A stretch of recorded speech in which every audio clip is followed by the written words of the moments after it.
Ошон үчүн иншалла бул зикир ибадат. Астагфируллаха ва атубу илей. Бул деген истигфар жана тоба деп коебуз. Истигфар деген Алладан кечирим сураганда айтат. Тоба деген ошо күнөөнү кылбайм деп убада бергенде айтат. Истигфар жана тоба. Пайгамбарыбыз саллаллаху алейхи ва саллям хадистеринде дагы Кур'ан-ы Каримде аяттар толтура. Я юханнас, тубу илаллахи таубатан насуха. Ey адамдар, силер Алла Таалага чын тоба кылгыла дейт. Ката кетип калат, адам жаңылыш болуп калат, адамдан кемчилдик болуп калат. Адам баласы да. Куллу бани адам хаттаун. Пайгамбарыбыз айткан, адам баласынын баары катакер. Бардыгыбызда жаңылыш бар. Бардыгыбызда кемчилдик бар. Бардыгыбызда күнөө бар. Күнөөсү жок, алар периштелер алар. Пайгамбарлар, сизде бизде баарыбызда жаңылыштар, күнөөлөр, каталар бар. Пайгамбарыбыз өзү айтып атат. Куллу бани адам хаттаун. Адам баласынын бардыгы катакер. Адам деген сөз каталардын, кемчилдиктердин жыйнагы. Жыйнагы. Ва хайр. Анан кийин айтып атат Пайгамбар саллаллаху алейхи ва саллям. Куллу бани адам хаттаун ва хайру хаттаин ат-таввабун. Катакерлердин эң мыктылары ким экен? Тоба кылуучулары дейт. Ошон үчүн иншалла Пайгамбарыбыз айткан, мен бир күндө 100 жолу тоба кылам дейт. Канча? Болбосо күнөөсү жок. Эч кандай немеси жок.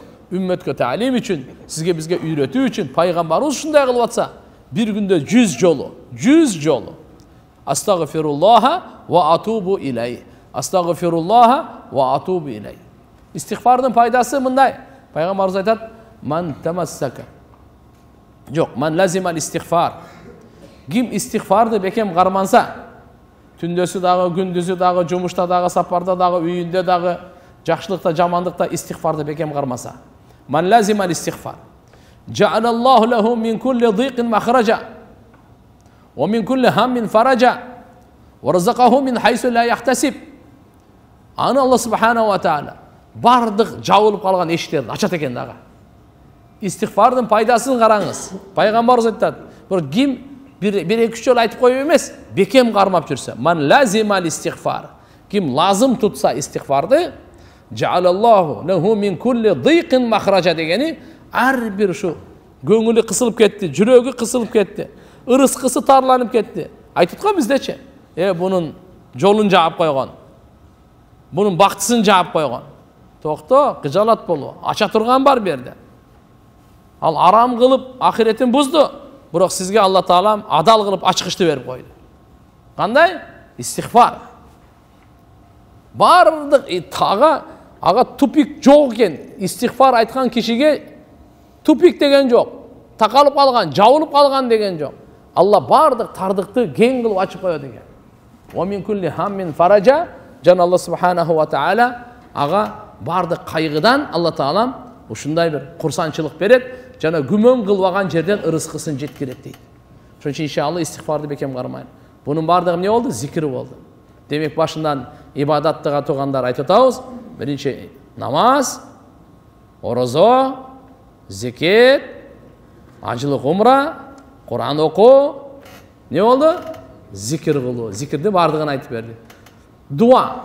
Жетинчиси дуа. Бул ибадатка кирет. Дуа. Дуа кылуу. Дуа мухул ибада. Ибадаттын маңызы бул. Жөнөкөй эмес. Мусулман эркек аял дуа кылбаган күнү болбош керек. Эртең менен кечинде, намаздан кийин тахажжудта ар бир учурда Алла Таалага дуа кылуу. Дуа кылуу. Андан кийин ар бир амалды сүннөткө ылайыктуу аткаруу. Ар бир 24 саат кыймылыңызды таарат алып атасызбы, уктап атасызбы, жатып атасызбы, туруп атасызбы, базарга барып атасызбы, үйдөн чыгып үйгө кирип атасызбы, 24 саат сүннөткө ылайыктуу ар бир амалды аткаруу бул дагы ибадат. Жада калса ажатканага кирип чыгуу дагы сүннөткө ылайыктуу болсо ибадат болот. Сүннөткө ылайыктуу. Акыркысы 5-чиси, 10-чусу жакшылыкка чакырып, жамандыктан кайтаруу бул дагы ибадат. Жакшылыкка чакырып, жамандыктан кайтаруу ибадат. Демек тугандар, ая хадиске келейли. Убактыбыз дагы бүтүп баратат экен, суроолорго да кезек келатат экен. Ошон үчүн баягы 7 түрдүн биз экинчисине келдик эле. Мен кичине кыскартайын. Бүгүнкү тема биринчи адилеттүү жетекчи дедик. Алла Тааланын райым көлөкөсүнөн жай алат кыямат күнү. Экинчиси ибадатта өткөргөн жаштык. Ибадатта өткөргөн жаштык. Үчүнчүсү ражулун Kalbuhu muallakun fil masajid. Жүрегі байланған. Мешітке жүрегі байланған кişi. Алғандай? Үйінде отырады, көшеде, базарда, жұмышта, бірақ жүрегінде мешіт деп соғып жатады. Бош уақытын тапсам, дискотекаға, құмарханаға, арақханаға бармаймын. Мен бош уақытым жүрегім мешіт деп соғып жатады. Мен қарам, бара тұрған жерім қаяқ екен? Мешіт, мен мешітке барам мен. Мен бара тұрған жайым о зынақанаға емес. Мен бара тұрған жайым арақханаға, құмарханаға емес. Мен бара тұрған жайым қаяққа? Мешітке. Жүрегім, жүрек ошып соғып тұрады. Жүрегі соғып тұрады. Аз пеші уақыт болу керек пе? Асыр болу керек пе? Шамчы, құптанчы. Жүрегі мешітменен байланған. Ертеге бұл да қазір жетеуінің бірөсі. Жетеуінің бірөсі. Алла Тааланың көлөкөсінен, Алла Субханала аршының көлөкөсінен, Алла Субханала ва Тааланың райымын көлөкөсінен жайыла тұрған кішілердің бірі ушул. Қанша болды? Үшеу болды ғой? Біріншісі әділеттүү жетекчи, екіншісі жаштығын өткөргөн ибадаттағы жаш, еркек болсын аял. Üçüncüsü жүрегі мешітменен байланған. Жүрегі мешітменен. Төртіншісі, бири-бирин Алла үшін жақсы көргендер. Тахабба филла. Рожулан тахабба филла. Бири-бирин Алла үшін жақсы көргендер. Улуты үшін емес, урусы үшін емес, ақшасы үшін емес, жердешілігі үшін емес, байлығы үшін емес, сулулугу үшін емес. Бири-бирин жақсы көрген, Алла үшін жақсы көрген. Allah içtimaa ali ve tefarraqa ali. Жолықса дағы Алла үшін жолығышады екен. Қошташса дағы Алла үшін қошташады екен. Мына. Кімде кім қайсы екі мұсылман Алла үшін бірін жақсы көрісті. Алла үшін бірін жақсы көрісті. Жолыққаны дағы бұлардығы Алла үшін болса, қошташқаны дағы Алла үшін болса, ушындай кішілерге дағы Алла Субханала ва Таала ертеге чоң сыйлығы, чоң Алла Тааланың ыззаты беріле тұрған арыштын Алла Субханала ва Таала көлөкөсінен жай берет, өзінің райымынан көлөкөсінен жай берет. Мына ушу кишиге екен тұрғанда. Шон үчүн иншалла бири-бирибизди Алла үчүн жакшы көрөйлү.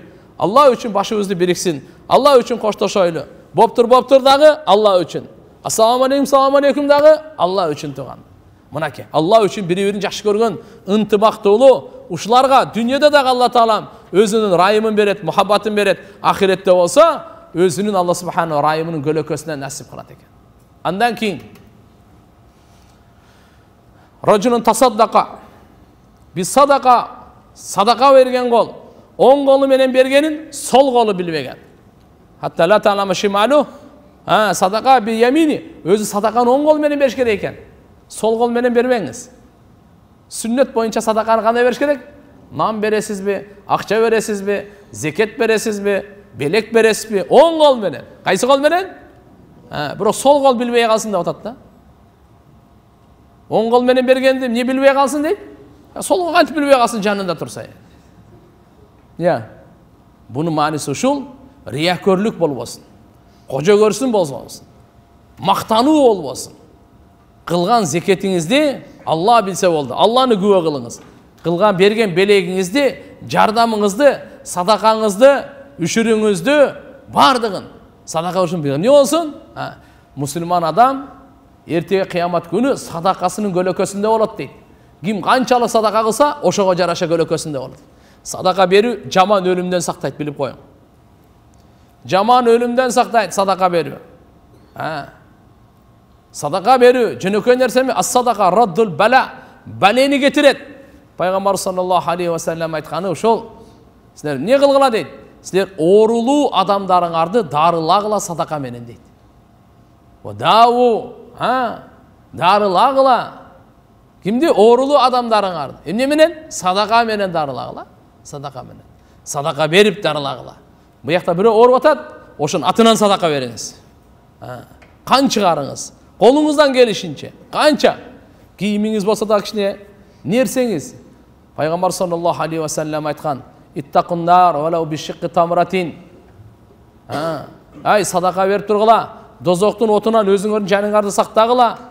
Bir kurmanın sınığınçalık. Jartı kurmanı berip bolsun. Dozoktun otunan özüңүздө saktаңыз. Sadaka beriniz kişine. Bir tıyım berin. Sizde 10 tıyım ber dep aytkан jeri жок. Bir tıyım. Bирок berin. Az bolsa da, Küçüne jaraşa. Mümkün biri 5 son beret, biri 10 son beret. бирок кичине болсун дагы садака бергенди үйрөнөйлү, кайрымдуулукту үйрөнөйлү. Берешен кол алганга караганда жакшыраак Алла Тааланын алдында. Ошон үчүн мынау дагы оң колу менен берген, сол колу билбеген дегени ушунча ихлас менен берген, Алланы күбө кылып берген, Алла сен үчүн берип атам деп ушун үчүн Алла Таала үчүн берген. Бул дагы эртеге Алла Тааланын райымдуулук көлөкөсүнөн жай алат экен. Алла Субханаху ва Тааланын башка ошол эч кимге көлөкө жок ал. Канча болду? 5 болду. 6-чысы. Сулуу аял. Мансапта. Зату мансибин ва жамалин. Ушул эге чакырса жаман ишке, эркекти. Ке ушун зыны жаман ишке деп. Ал не деп айтат экен? Жок дейт экен. Инни ахафуллах. Мен Алладан коркомун, ал жаман ишке барбайм. Ушул эркекке дагы Алла Субханаху ва Таала аршынын көлөкөсүнөн жай берет эртеге кыямат. Ошондой эле мансаптагы эркек, мансаптагы сулуу эркек эгерде аялды чакыра турган болсо зынага, аял дагы мен Алладан коркомун деп жаман ишке барган жокпу? Авирин сактадыбы? Намызын сактадыбы? Ушуга да Алла Субханаху ва Таала арштын көлөкөсүнөн жай берет тургандар. Эртеге күнү жөнөкөй эмес бул. Кайсы коомдун жаштары эгерде никесиз кошулуп бузула турган болсо, ал коомдун келечеги жок. Ал коомдун келечеги жок. Зынаны пайгамбарыбыз эле эмес, бардык пайгамбарлар арам деген. Иман ажырап калат, иман чыгып кетет. Оорулар көбөйөт, жер титирөөлөр көбөйөт, кан төгүлөт. Бунун кесепети өтө чоң. Ошон үчүн иншалла мынаке пайгамбарыбыз саллаллаху алейхи ва саллям коомчулукту таза кармаш үчүн адамдын, эркектин, аялдын өзүнүн намызы бар, өзүнүн кумары бар. Бирок шарияттагы кумар кандырууну адал жолу менен, ак нике менен жол менен айтып койгон. Урпак калсын, перзенттер калсын, арам аралашпасын, арам суу аралашпасын. Насыл калсын, таза кармансын. Ошон үчүн бул жерде эмне деп атат? 6-чысы эртеге Алла Тааланын райымынын көлөкөсүнөн жай ала тургандар. Эч башка көлөкө болбойт. Ошо 6-чысы ушул экен. Ушунда бир мансаптагы сулуу аял чакырса, ошого барбайын. 7-чысы туугандар, Алла Тааланы зикир кылып, эч ким жокто көзүнөн жаш агызган. Дакараллаху халиян. Алла Таалан. Вафадат айнаху, эки көзүнөн жаш чыгып кетти бол. Эч кимди күбө кылган жок. Өзүнүн жаралганын эстеп, ахиретке бара турганын эстеп, Алланын алдында отчет бере турган, эсеп китеп бере турганын эстеп, Алланы зикир кылып көзүнөн жаш чыккан, ушул адамга да Алла Таалам эртеге аршынын көлөкөсүнөн, райымынын көлөкөсүнөн жай берет экен. Алла Субханаху ва Таала баарыбызга товфик берсин. Амал кылыштыкка ушу жетөөнүн арасына кирип калайлы, аракет кылайлы. Мен башында айткандай, мына ушу жетөөнү караңыздар туугандар. Эгерде биз ушулардын арасында болсок, альхамдулилла дейли, ошого бекем болойлу. Бүгүн зынага барбайбыз, зикир кылабыз, бири-бирибиз менен Алла үчүн мухаббатташабыз, мечитке жүрөгүбүздү байлайбыз, жаштыгыбызды ибадатта өткөрөбүз, адилеттүү болобуз. Эгерде булар болсо, альхамдулилла, нур үстүнө нур, садакабыз бар, нур үстүнө нур. Эгерде жок болсо, бүгүндөн баштап ниет кылайлы, азырдан баштап ниет кылайлы. Кудай кааласа иншалла ушу жетөөнүн тең бардыгына кирсек деле болот. Адилеттүү чечейли, буга кирип калабыз. Жаш экенбиз иншалла барыбыз, ибадатта өткөрөлү, буга кирип калабыз. Бири-бирибизди Алла үчүн жакшы көрөйлү, буга кирип калабыз. Садака бергенде Алланы күбө кылып, риякөрчүлүксүз, кожо көрсүн эмес, эл билсин, эл мактасын үчүн эмес, Алла билсин, Алла мактасын. Мынаке Алла Таала билип турат бардыгын. Ошо ихлас болуп, мынага Алла Субханаху ва Таала товфик берет. Аракет кылабызбы иншалла? Алла Таалам кабыл кылсын.